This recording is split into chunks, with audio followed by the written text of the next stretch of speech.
பார்வோம் என்றிருந்தால், இன்றிலை பார்வோம் என்றிருந்தால் வழி என்னென்ன வாக்குமோ ஓரிரவள் சென்றுளை பாருக்கும் முற்றிடத்தே தம் தேர்ந்து பாயும் நெஞ்சிடத்தே சாதனை பூக்களை ஏந்து முன்னே நல்ல செடி இலை பாரிடுமோ வேதனை யாவும் மறந்ததுவார் செடி வெற்றி கொண்டேந்திய பூமியிலே என்ற சாட இளந்துறையுடைய உந்துதலான அடிப்படை வணங்கி அவையில் குழுமி இருக்கும் அத்துணை வரையும் வணங்கி வந்து பொறுமைக்கு கொடுக்கிறேன்.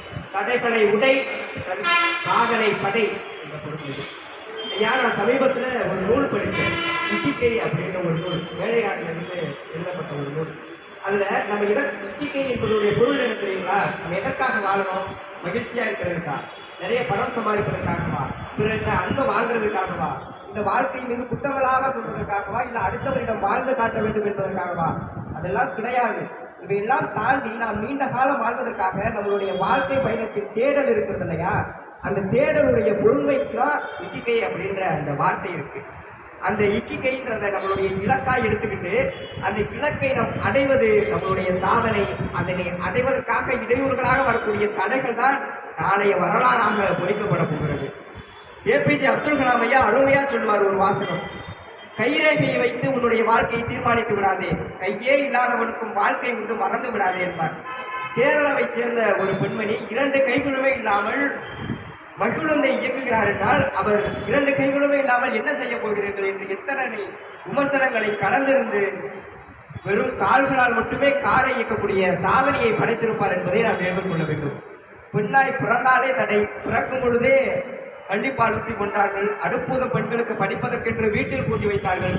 இந்த நிலைமைகள் இருந்த இதே மண்ணில் தான் இன்று ஒரு பெண்மணி ஒரு மாநிலத்தின் முதலமைச்சராக இருக்கிறார், ஒரு நாட்டின் பிரதமராக இருக்கிறார், ஒரு நாட்டின் குடியரசுத் தலைவராக இருக்கிறார் என்றால் அவர்கள் படைத்தது சாதனை. அதற்கு அவர்கள் ஒவ்வொரு நூற்றாண்டுகளாக உடைத்தெறிந்த தடைகளை நாம் எல்லோரும் அறிந்தது.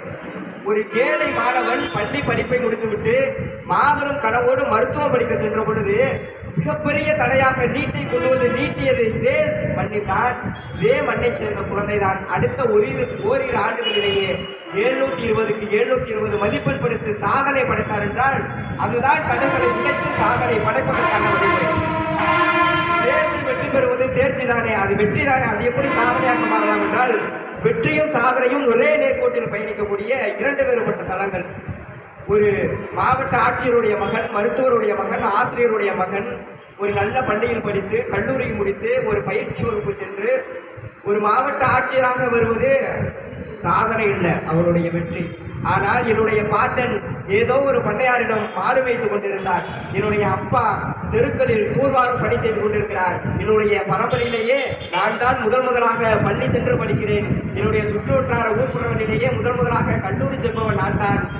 பயிற்சி வகுப்பு செல்ல பணம் ஏதும் இல்லை, திறன்பேசி இணையம் என்ற எந்த ஒரு வசதியும் இல்லாத போதிலும் ஒருவன் மாவட்ட ஆட்சியராக மாற முடியும் என்றால் அது வெற்றி கிடையாது, அதுதான் சாதனை.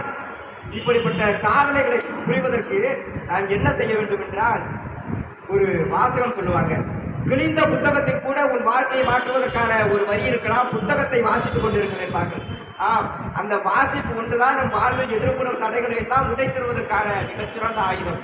இந்த உலகத்தில் வரக்கூடிய தடைகளை எல்லாம் உடைத்தெறியக்கூடிய வல்லமை கொண்ட ஆயுதங்கள் 2 தான். ஒன்று பணம், இன்னொன்று அறிவு. பணத்தை வைத்து பேருக்கு முன்னால் பட்டங்களை வேண்டுமானால் வாங்கிக் கொள்ளலாம், அறிவை வாங்க முடியாது. ஆனால் அறிவு ஒன்று மட்டும் நம்மிடம் இருந்தது என்றால் பணத்திலிருந்து அனைத்தையும் வாங்கிவிடலாம். ஆக வாசிப்போம், வளம் பெறுவோம், சிந்திப்போம், செயல்படுவோம், தடைகளை உடைத்து புதிய சாதனை படைப்போம். நன்றி, வணக்கம்.